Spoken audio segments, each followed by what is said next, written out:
Kharg island एक छोटा सा 22 स्क्वायर किलोमीटर्स का आइलैंड जिसे ईरान की इकोनॉमी का क्राउन ऑफ ज्वेल्स कहा जाता है। लेकिन एक छोटा सा आइलैंड और ईरान की पूरी इकोनॉमी ख़त्म और ईरान ख़त्म।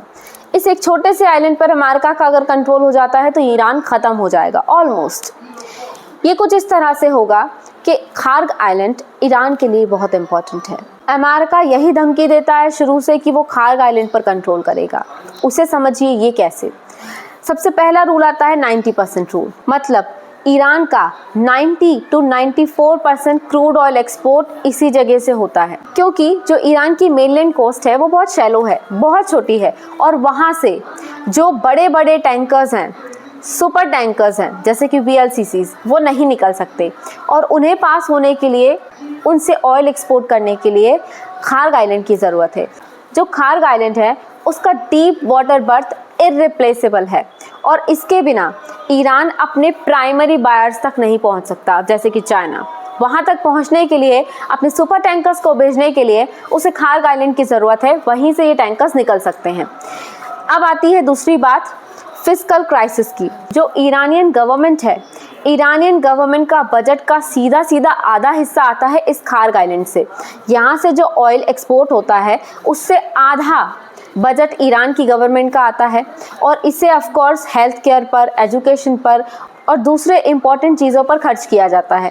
अब अगर ये बंद हो जाती है तो ईरान की फाइनेंशियल स्टेबिलिटी बिल्कुल डाउन हो जाएगी। देन इसके बाद जो खार्ग आइलैंड है वो इंफ्रास्ट्रक्चरली ईरान के लिए बहुत इंपॉर्टेंट है, क्योंकि ईरान ने वहाँ पर अपने इनलैंड कोस्ट से बहुत मैसिव वेब ऑफ पाइपलाइंस बिछाई हैं ताकि ऑयल सप्लाई खार्ग आइलैंड से किया जा सके।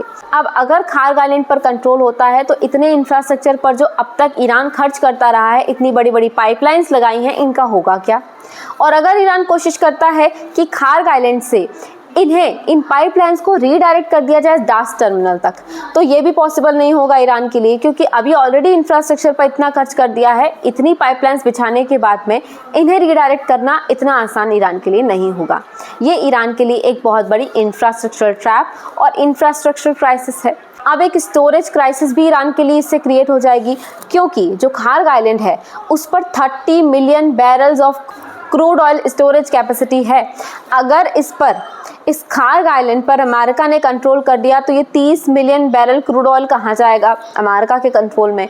सो देन ये ना केवल सिर्फ ईरान की इकोनॉमी को बर्बाद कर देगा, उसकी फिस्कल हेल्थ पर असर डालेगा, बल्कि जो ईरान का इमरजेंसी फंड है उसको भी कंट्रोल कर लेगा। और ईरान जो इस समय इतने बड़े युद्ध को फेस कर रहा है, अगर उसके इमरजेंसी फंड पर कंट्रोल हो जाता है, सो देन ईरान कैसे इस युद्ध को लड़ेगा, कैसे इस युद्ध को फंड करेगा, और कंप्लीटली ईरान वैनिश हो जाएगा इस एक खार्ग आइलैंड से। और इसीलिए अमेरिका डराता रहा है कि मैं खार्ग आइलैंड पर कंट्रोल कर लूँगा।